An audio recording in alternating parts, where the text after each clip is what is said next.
Well, we are here at the Manchester Museum, which has reopened, everybody, and it's got a full, fantastic redevelopment that is all here. We're going to go around the displays, we're going to find out what it's all about, so stick around.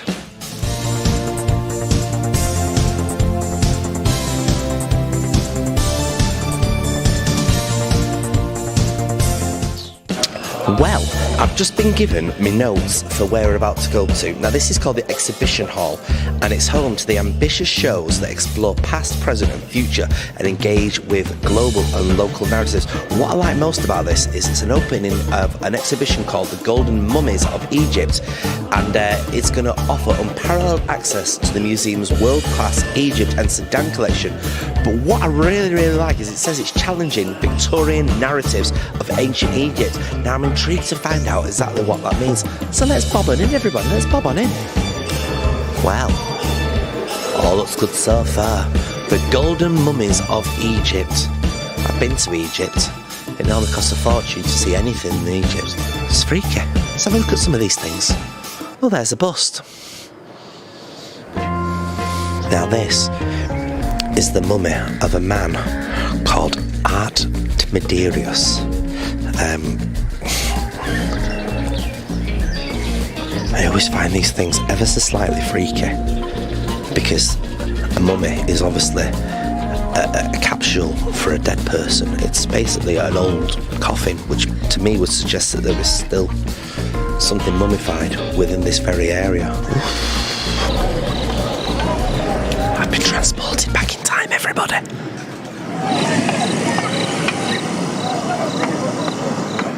I've gone back in time. It's amazing to think that these items were all underground for literally thousands of years and then discovered. And here they are in Manchester.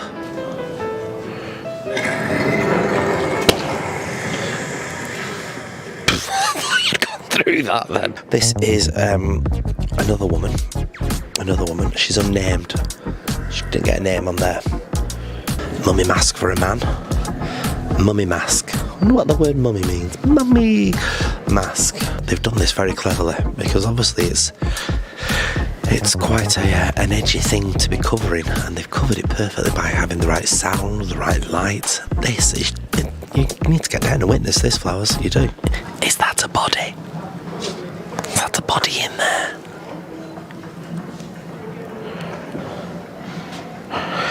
It's got to be, hasn't it? Because what else would you have in there? You wouldn't put your Tesco shopping in there, would you? This is a common misconception that I was just created. I'm actually part of a ancestral family. Museum's financial benefactor. That is Jessie and Marianne Harworth. Everybody, Harworth. Obviously, they were fascinated in Egyptian times. And Marion actually visited Egypt in 1880. Oh yes. Don't be filming that, I'm about to remember that. Mummification is basically just preserving a body. Therefore, there should be and would be a body within most of the things that they found. The question is, why did they disappear for so many hundreds of thousands of years? And how did the discovery of them come about? What was the exciting thing? And why are we still fascinated by Egyptian history? Why? Let's find out more, shall we? We've managed to get hold of the curator. Now, how do you go about creating such a fantastic exhibition? Well, Belinda, thank you for the compliment. It was 5 years in the making. We knew the museum was going to close, so we thought we'd put our best collections on the road. So the tour started just before the pandemic in Buffalo, in America. Went to China and now has come back for an exclusive, European exclusive, only place in Europe you can see Golden Mummies of Egypt. Now, Golden Mummies of Egypt is not a phrase I'm normally used to. What does it actually break it down to? Well, we are trying to examine what brings people into museums. Dinosaurs. Yes. Egyptian mummies. Obviously. And as I say in the accompanying book to this show, the things we are obsessed with are gold, art, sex and death. And this show gives it all. As you can see, there are lots of rich people here. So this is not your everyday Joe. Right. These are rich people who lived in Egypt in the last centuries BC, first centuries AD, when Egypt was ruled by Greek kings and Roman emperors. So there's kind of a mashup going on there. It's a multicultural society. So when you die and you're rich, you want to be not just preserved. People think about mummies being preserved. You want to be transformed into a different being, a divine being, a god or a goddess. Right. So you would do that if you were rich enough by being covered, by being mummified, the body being wrapped up and treated. But the point of that really is to change the body, not necessarily to preserve it as if you'd fallen asleep. Like a caterpillar becoming a butterfly. Exactly. That's a really good analogy. Well, I'm good like that answer. What I've got to ask is, we're walking around a lot of these here. Is there actually still bodies in them? Yes. So there are eight mummified people who were once living and breathing like we are now, but whose bodies were preserved, were treated in a way to make them like the Egyptian gods, who were meant to have bones made of iron, hair made of lapis lazuli, semi-precious blue stone, and skin, flesh of gold.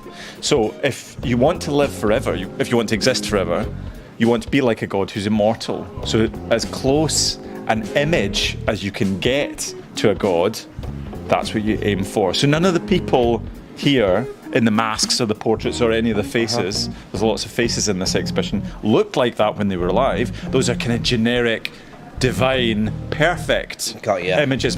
How long have these lay undiscovered for before being put into exhibitions and being discovered? Oh, so the people here so they were found mainly in the 1880s. At the time it was possible for the Egyptian government to, under some coercion, export Egyptian antiquities. So if you imagine they died in, say, 100 BC and they were found in 1900, 2,000 years they've been just buried. Why were they lay undiscovered? Was it just they were kind of in like a graveyard scenario? Yeah, a graveyard where people didn't realise they were there, basically. You know, people get on with their lives and then some European archaeologists come along and say, I know, we'll go digging. Although the local people, of course, knew about structures and temples and pyramids and mummies, it was when Europeans came along and said, right, this will look great in a museum. That's when they started coming out the ground. The lady behind me, Lady Ta Sheriank, I suspect she was on display in the 1890s. Right. And you might have heard of a guy called Bram Stoker, a writer, famous for Dracula. He wrote a story about an ancient Egyptian queen, a sorceress who was transformed from ancient times into Edwardian England. I suspect this lady here inspired that story. Wow. So whether it's the portraits, and there may be one of the handsome young men in the portraits inspired Oscar Wilde to write Picture of Dorian Gray. We know he probably saw the fine portraits. All of these things combine to just make a really attractive, appealing, visual vocabulary that I think we really enjoy going to visit museums and seeing. Now this is here for a while. Till the end of the year. Till the end of the year. What is it you hope people take away from visiting this exhibition? I hope people think about ancient Egyptian mummified people and ancient Egyptian culture in this period, in the Greek and Roman period, differently. It's hopefully an exhibition which allows you to really look and see, but maybe without being distracted by CT scans and x-rays. I've just spotted a pair of my old shoes. A pair of my old shoes gives a whole new meaning to the word stoned. I think all these things were found in the ground. That's what fascinates me. You should start digging up your back garden and seeing what's there, because you just never know, do you? You know, when you go to a museum, is it me, or does everybody just think they're going to bump into Ross Geller?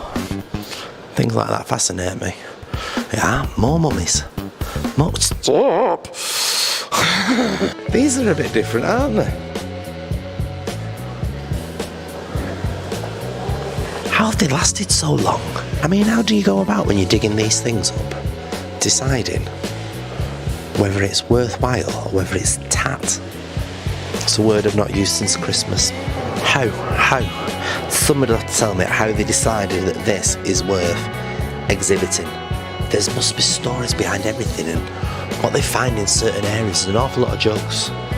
Notice they did a lot of drinking, didn't they? Love it. Wonder what they sell in the gift shop. They've got everything here. They've got the books, They've got all the information that you need to make sure you know all about this precise and gorgeous museum. Do I spend? Do I not? No, come on, let's keep going. Now then, we've arrived on something very, very strange and different. This is a Tigon, everybody, which, believe it or not, is a cross between a lion and a tiger. Yes. Raw. Maud here was a star attraction. Here's an exhibition you've probably never heard of, a place called Bellevue, where they had zoos and everything there. And this was one of the exhibits there. Now this floor is probably what, you know, you'd think of when you think of museums. It's got all the animals, you know, that are just stunning. Look at the wingspan on that. Can you imagine walking around and that's something jumped out at you? You'd have to have words, wouldn't you? MGM Studios used to have a lion that would roar and roar and roar. There it is. It's the lion. Should we go and get the dinosaurs? Let's go and find the dinosaurs. Come on. So now we are here in the dinosaur display. It's fascinating. We've got a giant T-Rex behind us. There is so much to learn from it. Why are people still so obsessed with dinosaurs? Oh, everybody loves dinosaurs, don't they? Everyone as a kid knows all the dinosaur names. So we've got Stan, our T-Rex here, who is an icon of Manchester, 66 million years old, just before the dinosaurs became extinct. But we've got a brand new dinosaur display as well. We've got a new dinosaur called April, which the students have helped us build.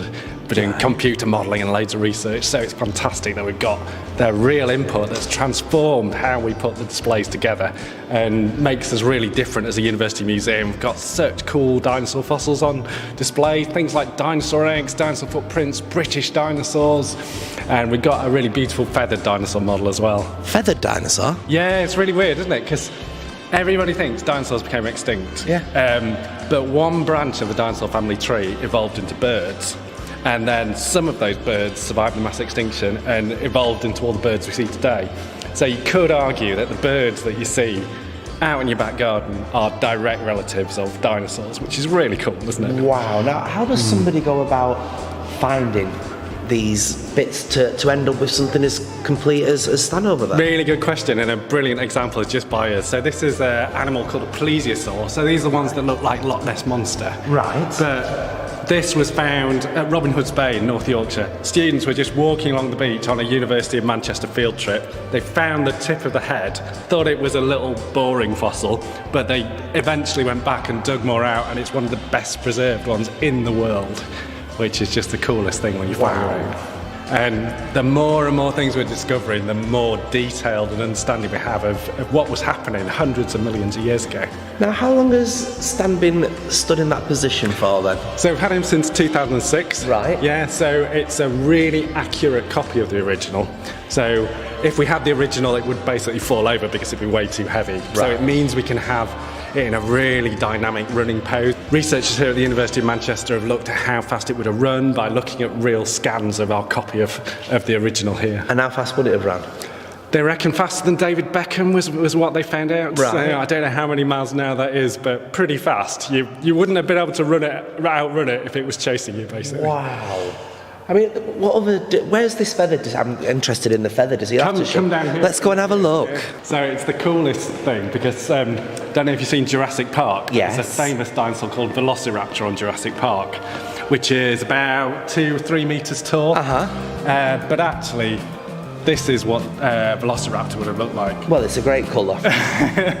You mentioned the colour. It's quite vivid ginger, isn't it? Yeah, Which it is is obviously an excellent colour.